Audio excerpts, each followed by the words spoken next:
옵티머스 자산운용이 자회사를 통해 다른 회사 지분을 인수하고 경영권을 확보하기 위해 금융감독원 간부까지 영입한 정황이 드러났습니다. 라임 자산운용 비리 의혹도 수사가 속도를 내고 있습니다. 검찰이 김영춘 국회 사무총장에게 소환 통보를 했습니다. 민주당 기동민 의원에 대해선 재판에 넘기는 방안을 검토 중입니다.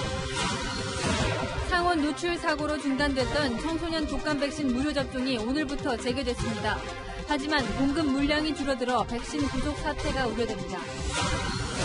한국 전쟁 70주년을 언급한 BTS에 대해 중국 네티즌들의 비난이 도를 넘어서자 오히려 중국 정부가 수습에 나섰습니다. BTS는 미국 빌보드 차트에서 1위와 2위를 동시에 석권했습니다.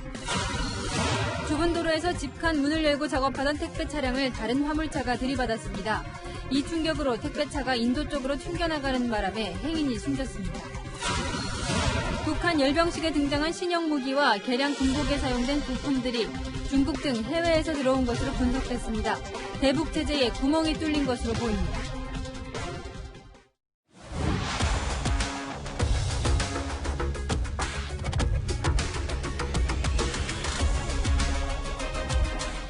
네, 뉴스데이 동정민입니다. 전국의 태풍으로 커지고 있는 옵티머스 사태 집중 보도로 오늘 문을 열겠습니다. 옵티머스의 자회사이자 페이퍼 컴퍼니인 이 셉틸리언을 중심으로 돈이 어떻게 흘러갔는지 검찰이 수사 중입니다. 이 셉틸리언은 자회사를 통해 코스닥 상장사 해덕 파워웨이라는 회사의 지분을 300억 원어치를 삽니다. 이 해덕 파워웨이는 그 후에 370억 원을 옵티머스에 다시 투자합니다. 그래서 해덕 파워웨이 주주들은 옵티머스가 돈 한 푼 안 들이고 회사를 인수하는 기업 사냥을 한 거라고 주장하고 있습니다. 어떻게 가능했을까요? 옵티머스는 경영권 확보를 순조롭게 진행하기 위해 금융감독원 출신 인사를 경영진으로 앉혔습니다. 첫 소식 정현우 기자입니다. 선박 부품 제조업체인 해덕 파워웨이를 화성산업이 인수한 건 지난해 2월. 화성산업의 최대 주주는 셉틸리언이란 페이퍼 컴퍼니인데 셉틸리언은 김재현 옵티머스 대표의 아내와 이모 전 청와대 행정관이 지분 절반씩을 가진 대주주였습니다. 셉틸리언은 옵티머스의 회사 돈 500억 원이 투입된 회사. 해덕 파워웨이 경영진도 옵티머스 관련 인사들로 채워졌는데 그중에는 이전 행정관과 금융감독원 간부 출신 A씨도 있었습니다. A씨는 채널A와의 통화에서 지난해 초 김재현 옵티머스 대표가 경영진 참여를 제안했다고 밝혔습니다. 화성산업이 300억 원을 들여 인수한 해덕 파워웨이 지분은 15.89%. 그런데 인수된 지 얼마 안 돼 해덕 회사 돈 370억 원이 옵티머스에 투자된 걸로 드러나자 소액주주들은 무자본 인수합병이라며 반발했습니다. A씨는 김재현 대표가 금감원 출신인 나와 이전 행정관을 경영에 참여시켜 소액주주를 안심시키려 한 것 같다고 설명했습니다. A씨는 지금도 재직 중이지만 해덕 파워웨이 사회이사였던 이 변호사는 청와대 민정수석실 행정관이 된 지난해 10월 이사직에서 물러났습니다. 하지만 이 변호사 남편인 옵티머스 자산운용 윤모 이사는 아내가 청와대에 간 뒤로 옵티머스에서 받는 월급이 3배 올랐다고 검찰에 진술한 걸로 알려졌습니다. 한때 대형 조선사에 납품하며 코스닥 우수기업으로 꼽혔던 해덕은 경영권 분쟁과 매출 부진 등으로 현재 주식 거래가 정지된 상태입니다. 검찰은 해덕 파워웨이에서 옵티머스 관련 회사들로 빠져나간 자금이 더 있는지 등을 파악 중입니다. 채널A 뉴스 정현우입니다. 금융감독원은 워낙 권한이 강해 금융권의 저승사자로 불립니다. 그런데 저승사자 금감원이 유독 옵티머스 자산운용에는 관대했다는 의혹이 국감에서 제기됐습니다. 이 금감원이 봐주기를 했다며 야당이 공개한 통화 내용 들어보시죠. 이민찬 기자입니다. 국민의힘은 금융감독을 해야 할 금융감독원이 옵티머스 자산운용에 대해선 편의를 봐준 게 아니냐며 공세를 폈습니다. 근거로 옵티머스 양호전 회장과 김재현 대표의 통화 파일을 공개했습니다. 다음 주 금감원 가는데 거기서 VIP 대접해준다고 차번호를 알려달라가지고. 변호사도 그 얘기하더라고요. 감독원에서 이 정도로 우호적으로 얘기하는 걸 잘 처음 봤다고. 당시 옵티머스는 재무 건전성 미달, 대주주 변경 등으로 어려움을 겪고 있었습니다. 금감원 직원이 금융위의 재무 건전성 심사를 앞두고 김재현 대표와 나눈 통화 내용도 공개됐습니다. 내용이랑 같은 건 조금 어려운 상황인가요? 주중에 일부가 실제 납입됐다고 하면은 좀 더 이렇게 대응하기가. 국민의힘은 옵티머스의 회생을 위해 금감원이 컨설팅을 해준 거라고 주장했습니다. 옵티머스 고문인 이현재 전 부총리도 등장합니다. 일단은 이혁주 문제는 끝나는 거네, 그죠? 예. 금감원 지시로. 네네. 잘 됐네. 예. 예, 이 장관 내가 월요일날 4시에 만나있거든요. 괜히 지금 부탁할 필요가 없잖아, 그죠? 사정 봐가면서 하면 되겠네. 네. 이 옵티머스 실질적인 대주주이고 회장인 양호는 옵티머스 고문인 이현재 전 부총리와 경기고 동문이고 막역한 사이입니다. 양호 회장과 금감원장과 금감원 직원들과의 관계가 의심되는 정황이 지금 많습니다. 그러면서 금감원과 옵티머스의 유착이 사태를 키웠다고 주장했습니다. 윤석헌 금감원장은 의심이 되는 부분이 있지만 녹취 내용만으로 단정할 수는 없다고 반박했습니다. 채널A 뉴스 임희철입니다. 이 옵티머스 자산운용이 투자자들에게 받은 돈은 어디로 갔을까요? 그 투자금 일부를 김재현 옵티머스 자산운용 대표가 필리핀으로 빼돌려 비자금을 만들려 했다는 주장이 제기됐습니다. 이 검찰은 관련 진술도 확보했습니다. 비자금 조성 창구로 거론되는 업체 측은 강하게 부인하고 있습니다. 이은우 기자입니다. 지난 7월 펀드 사기를 공모한 혐의로 김재현 옵티머스 자산운용 대표와 함께 구속돼 재판에 넘겨진 유모 씨. 유 씨는 화장품 회사의 고문이었는데 이 회사는 옵티머스 펀드 손실을 메우려고 돌려막기에 동원됐다는 의혹을 받고 있습니다. 유 씨는 최근 검찰 조사에서 김재현 대표가 옵티머스에서 횡령한 돈을 세탁해 해외에 비자금을 조성한 걸로 한다는 취지로 진술했습니다. 유 씨는 자신이 옵티머스 내부 관계자들에게 이런 얘기를 직접 들었다며 비자금 조성 경로로 옵티머스의 자회사 셉틸리언을 지목했습니다.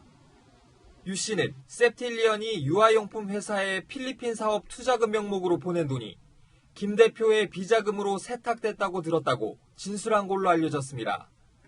실제로 지난해 셉틸리언은 해당 회사에 총 13억 원을 수차례 나눠 송금한 사실이 있습니다. 해당 회사는 필리핀 현지에 판매법인과 매장을 두고 있습니다.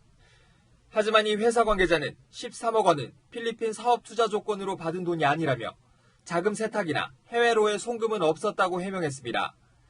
유 씨와 김재현 대표는 현재 투자 사기 관련 혐의를 서로에게 떠넘기는 적대적 관계로 알려졌습니다.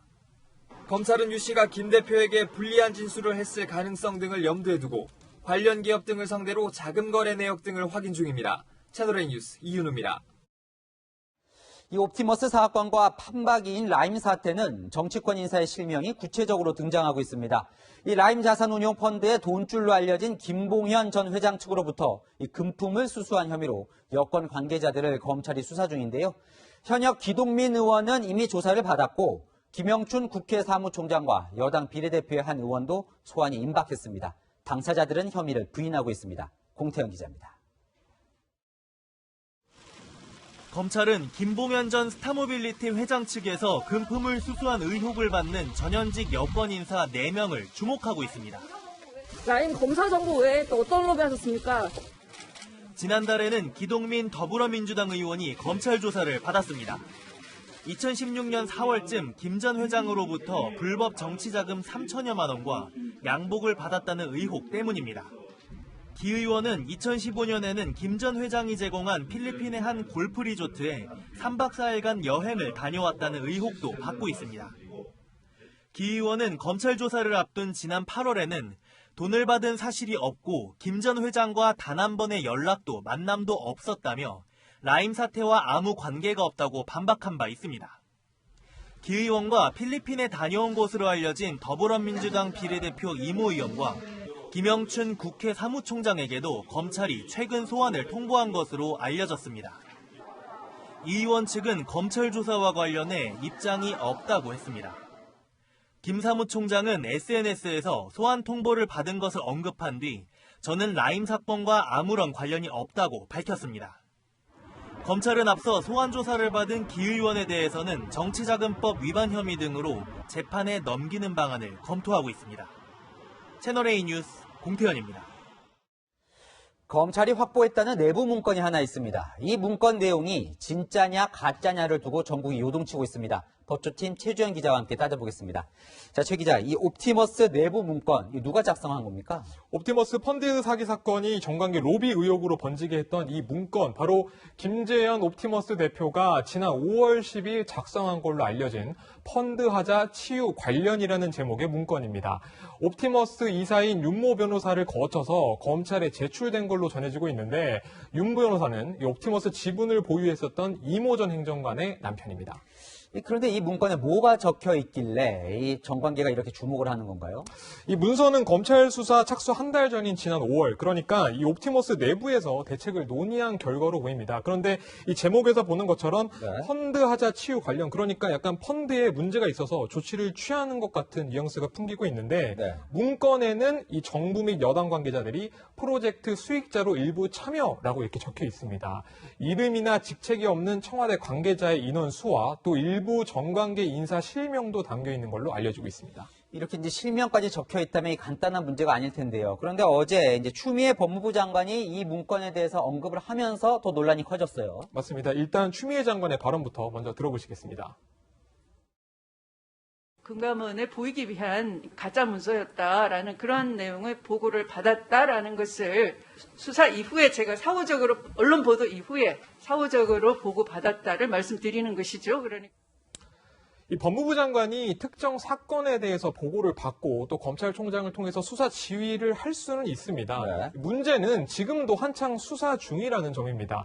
서울중앙지검은 최근까지도 이 문건 외에도 다수 자료를 분석 중이고 또 로비 의혹 여부도 수사 중이다 이렇게 밝혔었는데, 법조계 안팎에서는 추 장관이 로비 의혹 사건의 핵심 단서가 될 수 있는 문건을 이 가짜라고 단정적으로 언급을 하면서 일종의 수사 가이드라인을 줬다, 이런 비판도 나오고 있는 셈입니다. 그러니까 그 문건 내용이 이제 진짜냐 가짜냐가 관심인데, 추 장관은 가짜로 단정을 지었는데 진짜로 내용이 맞을 수 있다, 이런 정황도 있다면서요. 맞습니다. 좀 살펴봐야 되겠는데, 이 문건에 언급된 내용 중에는 실제로 드러난 내용도 있기 때문입니다. 특히 이 남동발전과 추진하는 바이오매스 발전소 프로젝트 투자 사업이 언급돼 있습니다. 이 문건에는요. 그런데 이 발전 공기업인 한국남동발전 측은 김재현 대표와 지난 3월에 면담을 진행했다, 이렇게 밝혔습니다. 김 대표가 직접 참석해서 태국에서 예정됐었던 이 바이오매스 발전소 사업에 투자하겠다, 이런 논의를 밝혔다라는 것인데, 또 이 문건에는 옵티머스 고문으로 최동욱 전 검찰총장을 위촉했다, 이런 내용도 나오고 있거든요. 실제로 최 전 총장이 옵티머스와 자문 계약을 맺었다가 옵티머스 사태가 터지자 계약을 해지한 사실도 드러난 바 있었습니다. 문건의 일부 내용 등이 일부 사실로 드러난 정황이 속속 보이면서 이 문건을 무조건 가짜로 보는 건 좀 성급한 결론이 아니냐, 이런 이야기도 나오고 있는 겁니다. 그런데 검찰은 이 문건을 진작에 확보하고도 아직 뚜렷한 수사 결과를 내놓지 못하고 있습니다. 어제 윤석열 검찰총장이 수사 인력을 대폭 늘리라고 했는데, 그것도 윤 총장 마음대로 할 수 있는 게 아니라면서요. 그래서 수사 부분도 아직, 수사 인력 증원 부분도 아직 진행 중이긴 한데, 서울중앙지검과 대검찰청은 오늘 오후까지도 어떤 검사를 파견할지를 논의했습니다. 그런데 금융사건이나 아니면은 정관계 로비 수사 경험이 있는 검사가 추가될 가능성이 높은 상황입니다. 검찰이 검사 명단을 확정해서 넘겨도 추미애 법무부 장관의 최종 승인이 있어야만 검사 증원이 가능한 상황이거든요. 국민들에게 결과를 납득시키기 위해서라도 검찰의 신속하고 과감한 수사가 필요한 상황입니다. 네, 몇 명이나 증원되는지도 관심거리네요. 지금까지 최주영 기자와 살펴봤습니다.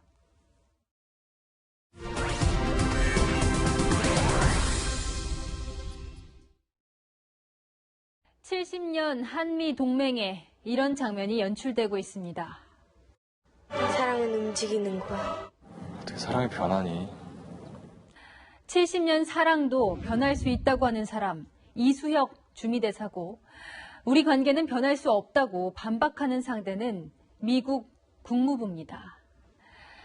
영원한 우방도 적도 없는 것이 외교지만, 동맹을 흔드는 발언을 한 사람이 그 나라로 파견 간 대사라는 점이 놀랍습니다. 주미대사관 국정감사에서 불거진 난데없는 한미동맹 논란은 김정한 워싱턴 특파원이 보도합니다. 워싱턴과 서울을 연결한 화상 국정감사 도중 이수혁 주미대사는 한미동맹에 대해 이렇게 말했습니다. 한국은 70년 전에 미국을 선택했기 때문에 앞으로도 70년간 미국을 선택하는 것이 아닙니다. 앞으로도 미국을 사랑할 수 있어야 우리의 국익이 되어야 미국을 선택하는 겁니다. 한미동맹도 국익이 우선이며 이를 당연시하는 것이 미국에 대한 모욕이라는 겁니다. 하지만 미 국무부는 한미동맹을 극도로 자랑스럽게 여긴다는 이례적 반박 논평을 내놨습니다. 국감장에서의 고압적 태도도 도마에 올랐습니다. 비핵화를 위한 종전선언이라는 위원장님, 주의 좀 주시기 바랍니다. 예, 죄송합니다. 우리 정관님 심차하게 그냥 답변 시간에 답변해 주십시오. 논쟁하시는 것보다는. 이런 가운데 미 행정부 소식통은 채널A에 이번 주 한미군 수뇌부 워싱턴 회동을 앞두고 이 대사의 동맹 관련 발언이 자해 행위가 될까 우려된다고 말했습니다. 이 대사는 지난 6월에도 미중 갈등이 격화되자 이제는 우리가 선택할 수 있는 국가라는 자부심을 갖는다고 말했고, 당시 미 국무부는 한국은 이미 수십 년 전에 민주주의를 받아들일 때 어느 편에 설지 선택했다고 응수한 바 있습니다. 외교관 출신인 이 대사는 국회의원 시절엔 트럼프 대통령을 표리부동하다고 말해 논란을 일으키기도 했습니다. 민감한 시기 대사의 본분이자 진정한 국익 챙기기는 이 정치적 발언이 아닌 주재국의 마음을 사고 우리 입장을 최대한 관철시키는 외교라는 지적이 높습니다. 워싱턴에서 채널A 뉴스 김정한입니다. 북한은 이번 열병식에서 대북 제재를 비웃듯 새로운 무기와 장비를 대거 선보였습니다. 반입이 금지된 물품들이 눈에 띄었는데 어떤 것들인지 정한희 기자가 설명합니다. 2년 만에 열린 열병식에서 북한군은 많은 게 달라졌습니다. 특수부대 헬멧에는 야간 투시경이 부착됐고 소총에도 조준경과 플래시라이트가 달렸습니다. 여군 팔에는 옷처럼 입는 액정 디스플레이가 장착됐습니다. 북한에선 만들기 어려운 제품들입니다.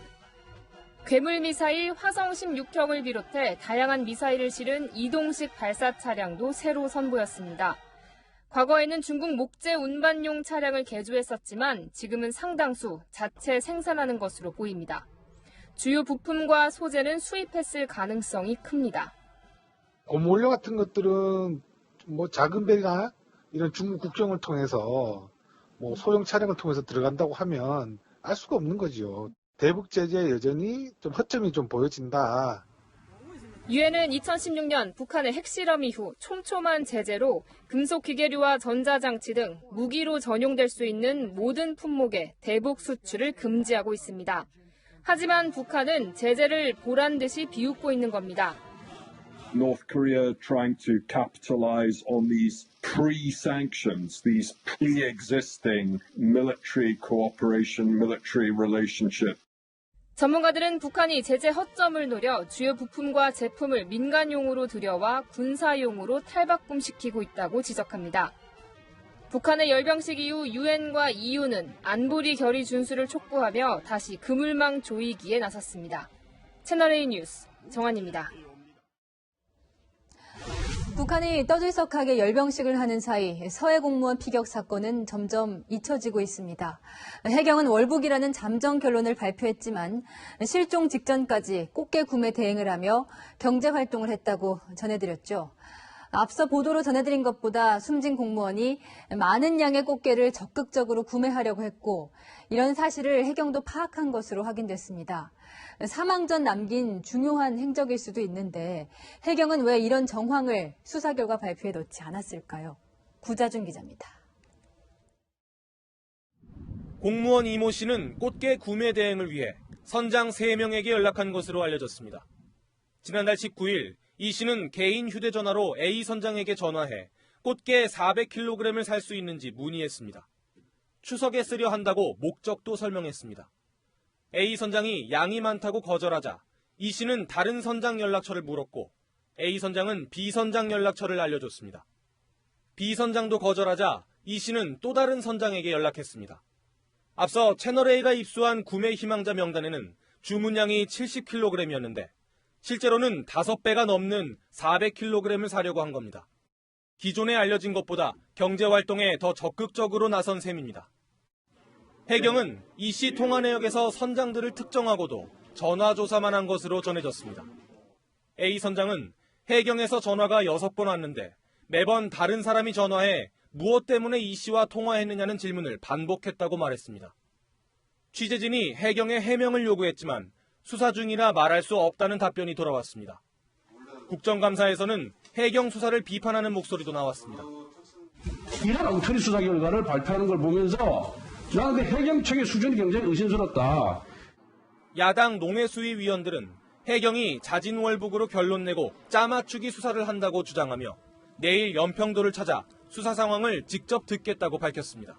채널A 뉴스 구자준입니다.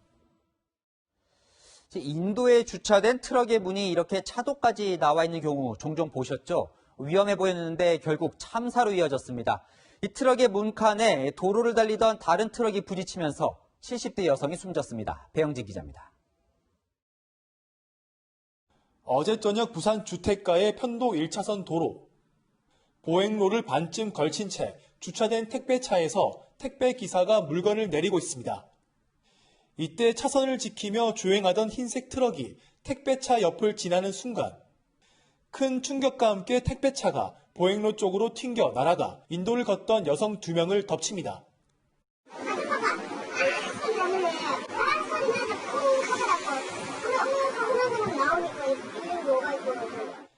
택배차의 진칸 문이 도로 쪽으로 활짝 열려 있었는데 차선을 따라 달리던 트럭 운전사가 열려있던 택배차의 진칸 문을 미처 발견하지 못해 사고가 난 겁니다. 이 사고로 장을 보고 귀가하던 70대 어머니가 숨지고 함께 있던 50대 딸은 병원에서 치료를 받고 있습니다. 사고 현장 주변은 트럭 한 대가 지나갈 수 있는 편도 1차선 도로입니다. 도로 육각에 짐을 내리기 위해서 인도에 차를 세워두고 작업하는 모습을 쉽게 볼 수 있습니다. 그렇지. 가게 앞에 보면 다 인도 앞에서 내려오고 하지. 여기가 사고가 많이 납니다. 상당히 위험한데. 경찰은 차를 세워두고 작업을 하던 택배 기사와 사고를 낸 트럭 운전자, 2사람에 대한 사고 책임 여부를 두고 조사하고 있습니다. 채널A 뉴스 배영진입니다. 사회적 파장이 컸던 뉴스 현장을 재점검하는 다시 간다 코너입니다. 이번에 다시 간 곳은 지난 4월 대형 화재로 48명의 사상자를 낸 경기도 이천 물류센터 공사 현장입니다. 안전수칙을 지키지 않고 무리하게 공사를 강행하다 불이 났는데요. 5개월 후 사건 현장을 우현기 기자가 다시 찾아갔습니다.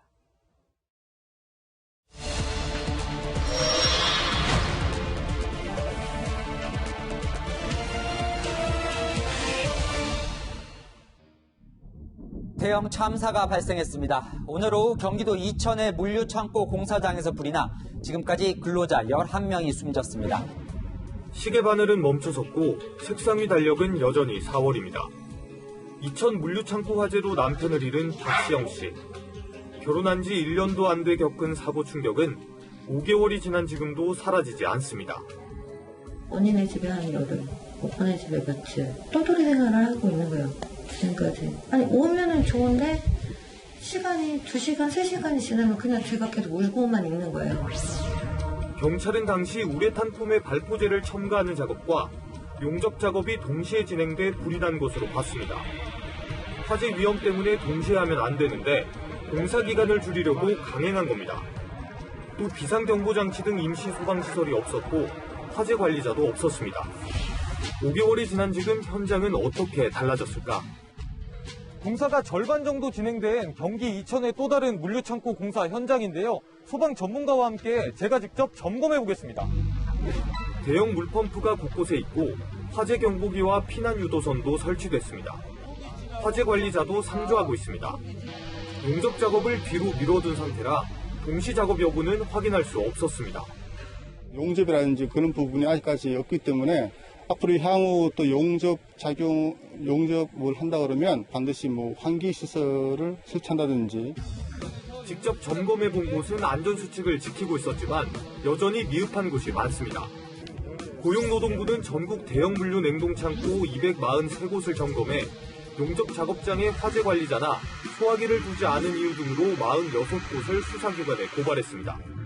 지난 6월 정부는 3층 규모 이상의 공장에만 적용되던 마감재 화재 안전 기준을 모든 공장과 창고로 확대했습니다. 특히 사용 기준이 없었던 내부 단열재도 반드시 불에 타지 않는 난연 소재를 쓰도록 했습니다. 하지만 정부 대책이 미흡하다는 지적도 나옵니다. 아예 가연성 단열재, 우레탄 폼과 그리고 스티로폼 이런 것들을 퇴출시켜야 한다는 그런 말씀을 먼저 드리고 싶고요. 당시 관련자들은 어떤 처벌을 받았을까? 발주처와 시공사, 협력사 관계자 등 26명이 업무상 과실치사상 혐의로 검찰 수사를 받았고 이 중 10명이 1심 재판을 받고 있습니다. 나머지 16명에 대한 수사는 아직도 진행 중입니다. 보상 문제도 완전히 해결되지 않았습니다. 유가족들이 시공사나 협력사와는 합의를 이뤘지만 발주처와는 소송까지 벌이고 있습니다. 발주처가 어떤 책임 의식을 가지고 있다면 저희가 합의가 이루어질 텐데 손해배상 청구 소송을 지금 진행 중에 있습니다. 유가족은 다시는 이런 아픔이 생기지 않기만을 바랄 뿐입니다. 이런 사건의 책임 소재가 조금이라도 있는 사람들한테 다 좀 제대로 해라라고 좀 얘기 좀 하고 싶네요. 다시 간다 우현기입니다. 우여곡절이 많았던 만 13세 이상 청소년들에 대한 독감 무료 접종이 오늘부터 다시 시작됐습니다.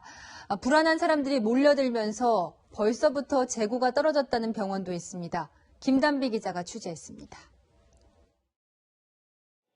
서울의 한 내과의원. 교복을 입은 학생들이 독감 백신을 맞기 위해 대기 중입니다.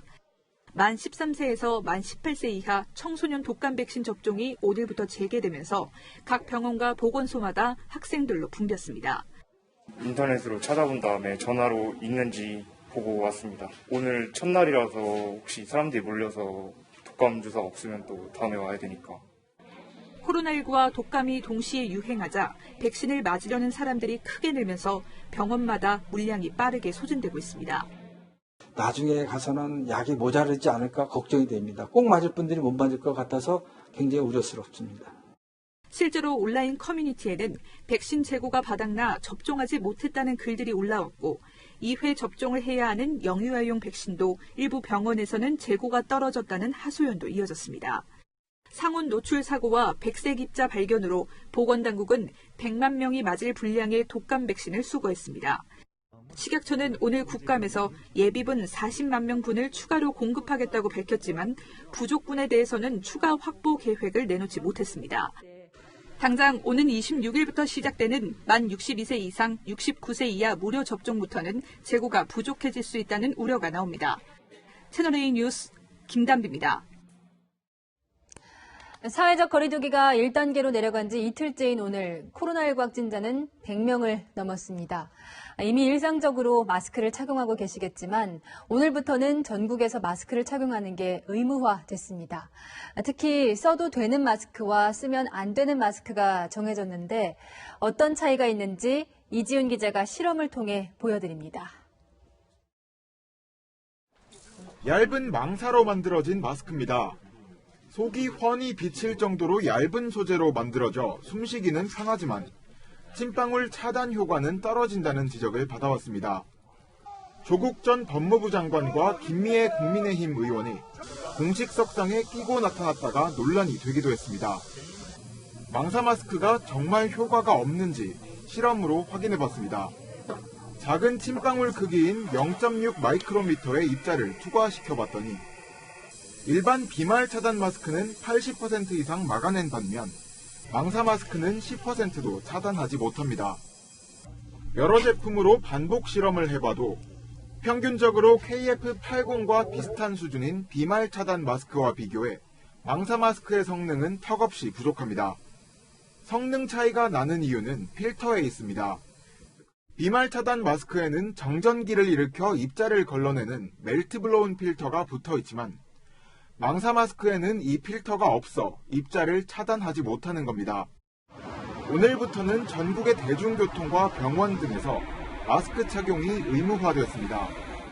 마스크를 착용하지 않거나 또는 올바르게 착용하지 않은 경우에는 위반 당사자 그리고 관리 운영자에게 과태료가 부과됩니다. 특히 망사 마스크는 착용하지 않은 것으로 간주돼 단속 대상이며 KF나 비말 차단 마스크처럼 효과가 입증된 마스크를 껴야 합니다. 다음 달 13일부터는 마스크 착용 위반 시 과태료 10만 원을 내야 합니다. 채널A 뉴스 이지훈입니다. 미국 대선 뉴스입니다. 트럼프 대통령이 코로나 음성 판정을 받았다고 밝힌 직후 마스크 없이 대중 유세에 나섰습니다. 연설 중 김정은 국무위원장을 언급했는데 열병식 얘기는 하지 않았습니다. 황아람 기자가 보도합니다. 오후 7시 플로리다주 올랜도의 샌포드 국제공항. 트럼프 대통령이 갑자기 김정은 북한 국무위원장 이름을 꺼냅니다. Kim Jong-un, they're 100% sharp. We have somebody running who's not 100%, he's not 80%, he's not 60%. 바이든 후보를 깎아내리며 자신만이 중국과 러시아, 북한 지도자를 상대할 수 있다는 겁니다. 북한 열병식에 공개된 신형 대륙간 탄도 미사일에 대해선 한마디도 하지 않았습니다. 앞서 트럼프 대통령이 유세지로 향하던 중 숀 콘리 주치의는 트럼프 대통령의 코로나19 음성 판정을 알렸습니다. 단 15분 만에 결과가 나오는 검사 도구를 이용했는데 언제부터 음성이 나왔는지 연속 음성이 나온 날짜가 언제인지는 밝히지 않았습니다. 확진 열흘 만에 일단 코로나19 굴레를 벗은 트럼프 대통령. 다닥다닥 붙어 앉은 지지자들을 향해 주먹을 쥐어 보이고 마스크 한 묶음을 꺼내 던졌습니다. 코로나19를 극복했다는 점을 과시하며 키스도 할 수 있단 말을 합니다. I feel so powerful. I'll walk into that audience. I'll walk in there. I'll kiss everyone in that audience. 연설을 마친 뒤엔 YMCA 노래에 맞춰 가벼운 춤까지 선보였지만 건강 문제는 계속 논란이 될 것으로 보입니다. 바이든 후보는 새로운 경합주인 오하이오주의 털리도에서 유세를 펼쳤습니다. 그는 유세 도중 대통령이 아닌 상원의원 출마가 자랑스럽다며 또 실언을 했습니다. 채널A 뉴스 황아람입니다. 70년 한미동맹이 BTS에게도 영향을 미쳤습니다.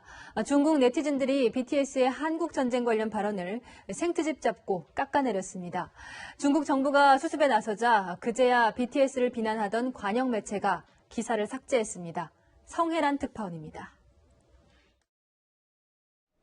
어제 오전 중국 관영 매체 환구시보가 올린 기사가 돌연 홈페이지에서 삭제됐습니다.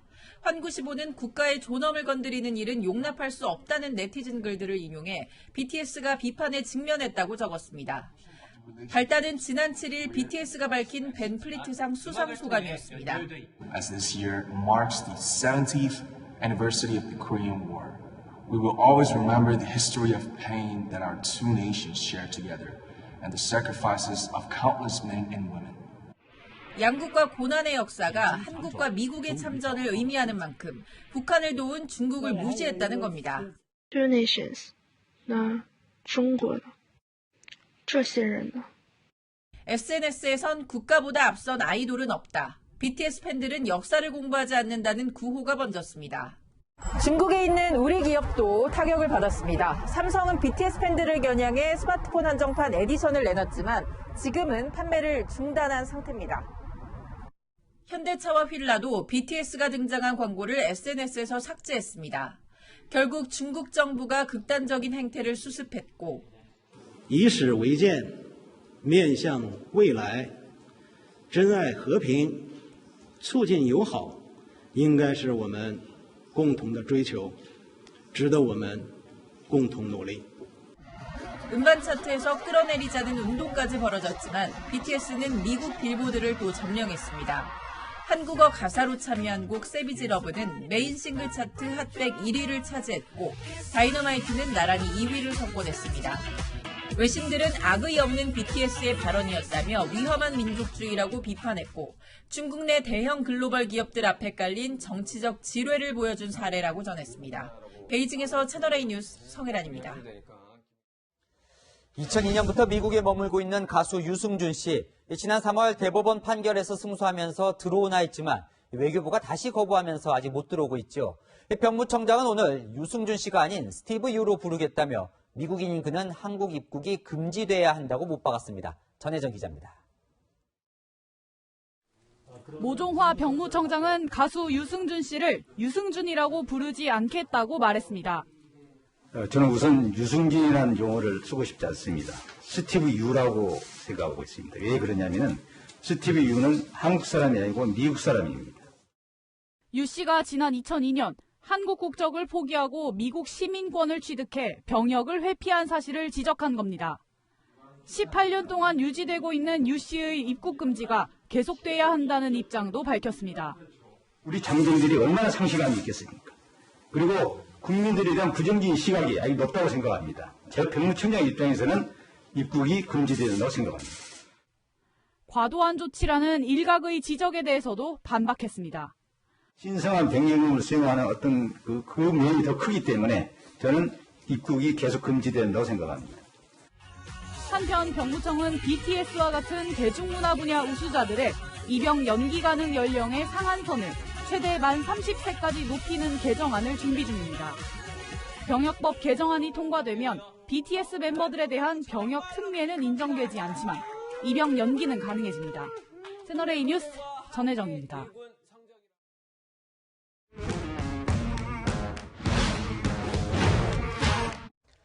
열한 시작합니다. 이동원 기자와 함께합니다. 첫 번째 주제 보겠습니다. 네. 무슨 스타일? 주인공이 누굽니까? 바로 추미애 법무부 장관입니다. 스타일을 한마디로 정리할 수 있을까요? 네, 어제 국감장에서의 추 장관 답변 스타일을 국민의힘은 이렇게 규정했습니다. 한마디로 아나무인 오만 방자였습니다. 한마디로 천냥빚을 갚는다는데 추 장관의 한마디는 5천만 국민의 공분을 쌓는. 저희는 세 가지 스타일로 정리해봤는데요. 첫 번째는 이중잣대입니다. 여권 관련 사건에는 입을 닫았지만 야당 사건에는 구체적으로 답변했습니다. 7월 7일 피해자 변호인으로부터 박원순 서울시장을 성추행 혐의로 고소할 계획을 전해 듣고 이제 면장 이 사건은 이미 고발이 돼서 수사 중인 사건이고요. 그리고 자료로 드리기는 아까 수사 중인 관계로 아마 드리기가 제한이 있는 것 같습니다. 나경원 전 의원에 대한 압수수색 영장이 법원에서 기각됐죠. 9월 29일 날 압수수색을 실시했다고 합니다. 성신여대에 대해서는 압수수색 영장 재청구 여부를 검토 중이라는 보고를 받았습니다.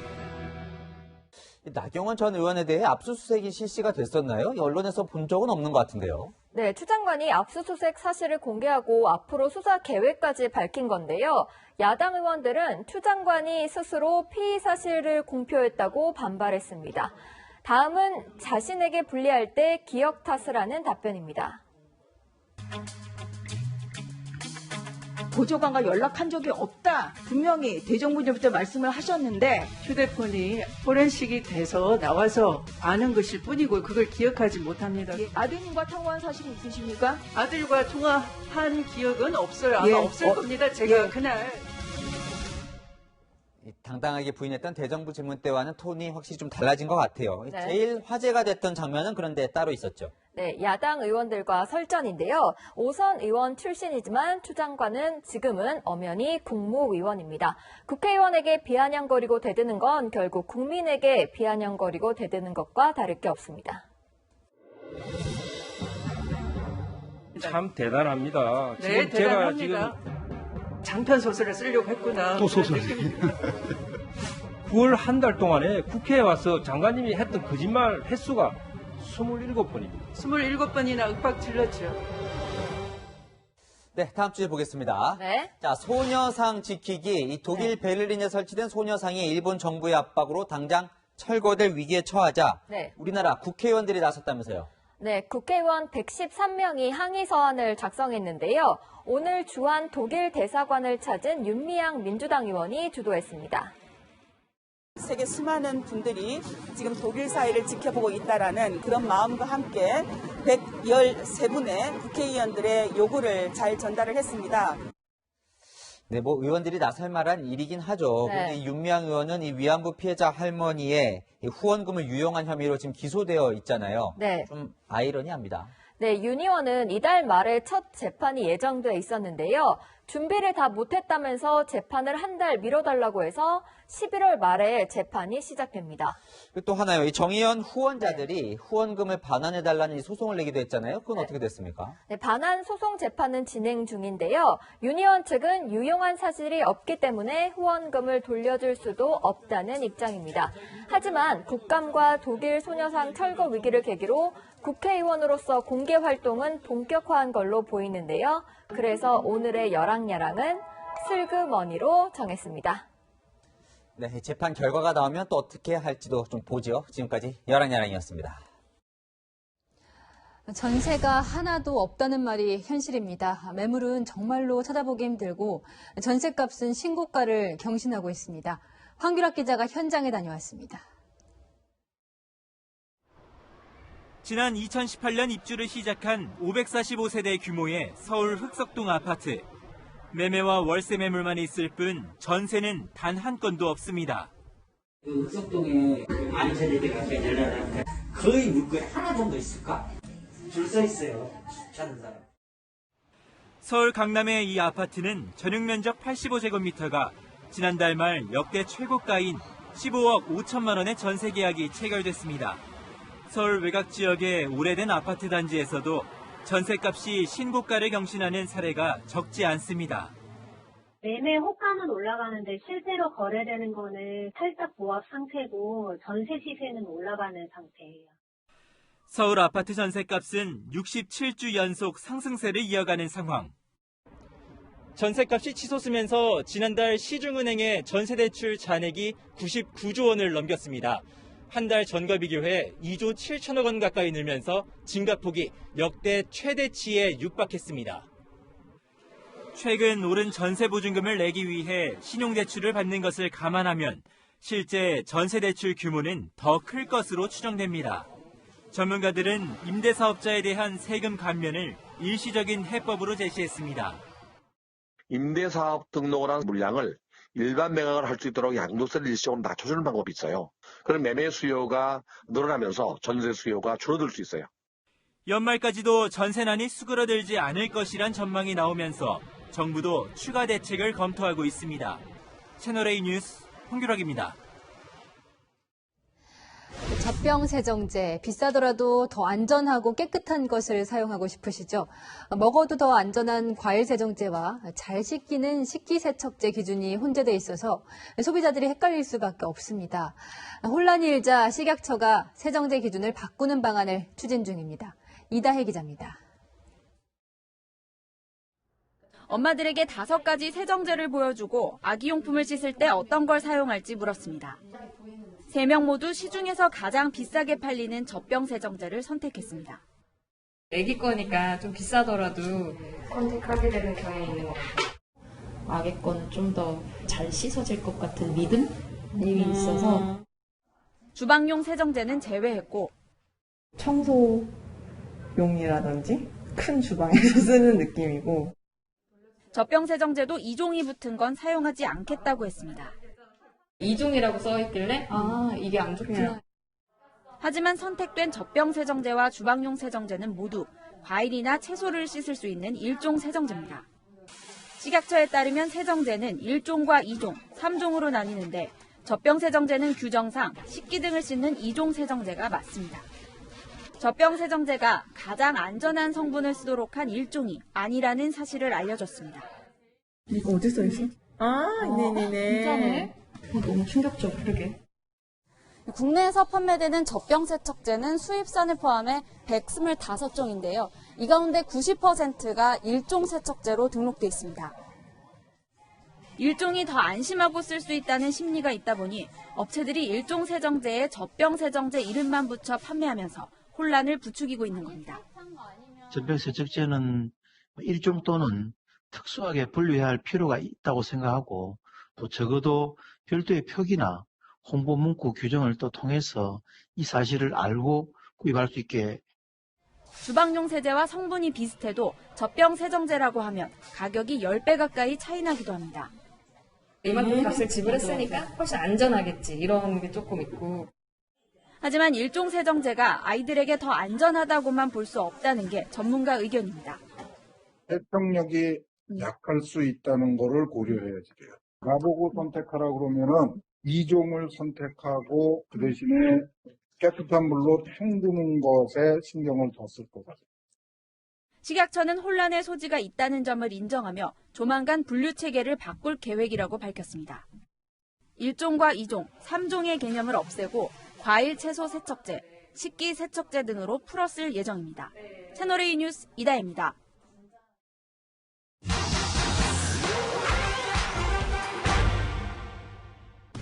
가을이면 도심에 물들이는 은행나무, 열매 악취 때문에 혹시나 밟을까 조심조심 걷게 되죠. 그런데 떨어진 은행을 주웠다간 절도죄로 처벌받을 수 있다는 이야기가 있는데 사실인지 따져보겠습니다. 떨어진 은행은 누구 소유일까요? 민법을 보면 천연 과실이 원물로부터 분리되면 수취할 권리자에 속한다 정의하죠. 쉽게 말해서 떨어진 열매는 가로수를 소유한 지자체 걸로 볼 수 있습니다. 법으로 따지면 은행, 무단으로 따면 절도죄, 대굴대굴 굴러간 걸 주워도 점유 이탈물 횡령죄 적용 가능하죠. 하지만 한두 개 주웠다고 처벌할까요? 팩트맨이 지자체에 직접 확인해봤습니다. 먼저 서울.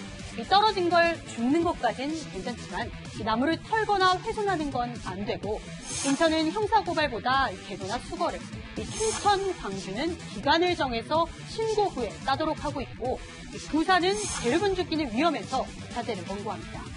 지자체마다 달라도 떨어진 걸 몇 개 주웠다고 형사처벌받는 거 아닌데요. 다만 모두 도구를 이용해서 나무를 훼손하거나 허가 없이 대량 수거하면 안 됩니다. 그렇다면 은행 악취는 왜 생길까요? 이 빌로볼과 은행산이라는 성분이 있는데 악취를 내서 천적으로부터 보호하죠. 이 열매는 암나무에만 열리는데 이 나무가 자라기 전까지는 성별을 알기 어려워서 최근엔 DNA 분석으로 수나무, 암나무 판단합니다. 은행나무는 병충해와 또 봄에 강해서 가로수로 사랑받죠. 일부에선 열매가 오염된 공기를 흡수해서 먹으면 위험하지 않냐 문의 있는데 매년 중금속 함량 조사합니다. 지난해 서울 도심은행의 중금속 함량 적합 판정 받았는데요. 도로변 은행의 납, 또 카드뮴 함량, 설악산에서 채취한 것과 비슷했다는 조사도 있죠. 다만 은행엔 설사나 복통 등을 유발하는 독성 물질이 있어서 익혀먹고 성인은 하루 10알, 아이는 2-3알만 먹는 게 좋습니다. 이 밖에 더 궁금한 점은 팩트맨, 많은 문의 바랍니다. 손 하나 안 대고 도로를 질주하는 완전 자율주행, 우리나라에서는 아직 불법입니다. 그런데 손을 뗀 걸 모르게 하는 장치를 운전대에 붙여도 단속할 방법이 없습니다. 박정석 기자가 취재했습니다. 테슬라의 자율주행 차량 운전자가 운전대에 손을 대지 않고 밤늦게 올림픽대로를 달리는 영상을 올렸습니다. 5분 넘게 지금 운전하고 있는데 한 번도 메시지 안 뜨고 저 지금 한 번도 스티어링 휠에 손대지 않고 가고 있습니다.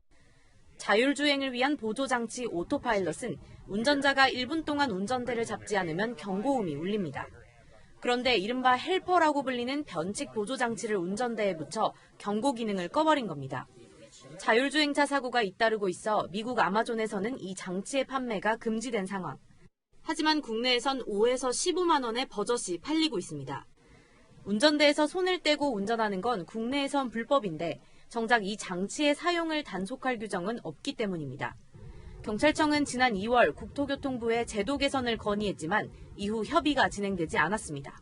여차하면 큰 사고로 이어질 수 있기 때문에 구축한 협조 체계 구축이 조속히 마련돼야 될 것으로 보입니다. 테슬라 코리아 측도 이 장치의 위험성을 소비자에게 계속 알리겠다고 밝혔습니다. 채널A 뉴스 박정서입니다.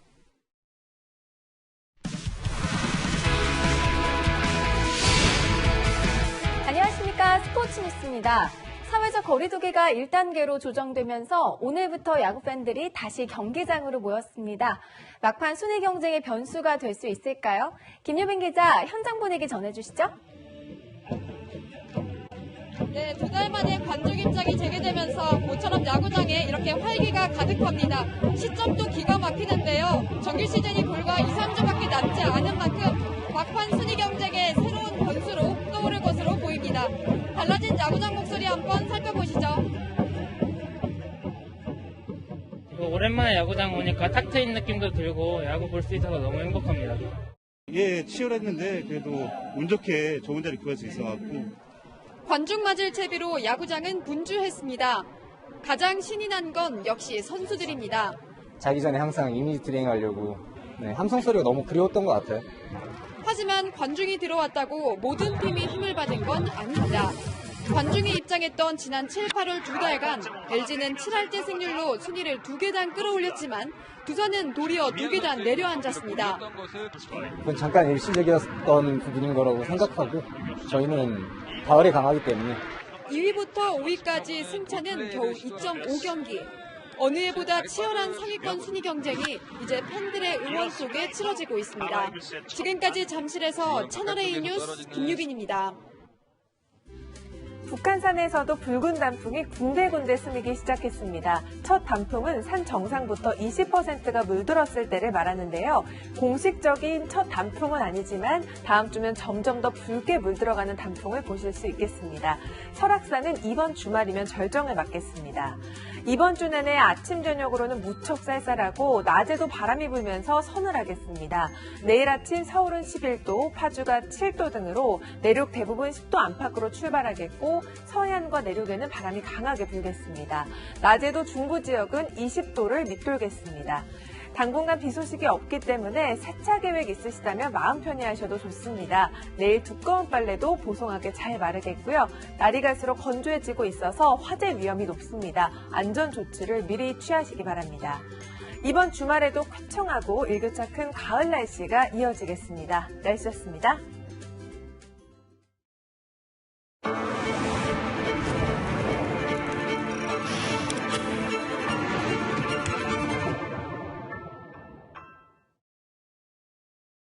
잃은 자는 있는데 얻은 자가 없습니다. 투자자가 돌려받지 못한 5천억 원은 어디로 간 걸까요? 엉뚱한 곳에 달린 건지 횡령을 한 건지 로비 자금으로 쓴 건지 거대 권력기관의 이름만 난무합니다. 복잡해 보여도 부정하게 얻은 자를 찾아내는 게 옵티머스 사태 그 본질입니다. 오늘 뉴스 여기까지입니다. 내일도 뉴스에입니다.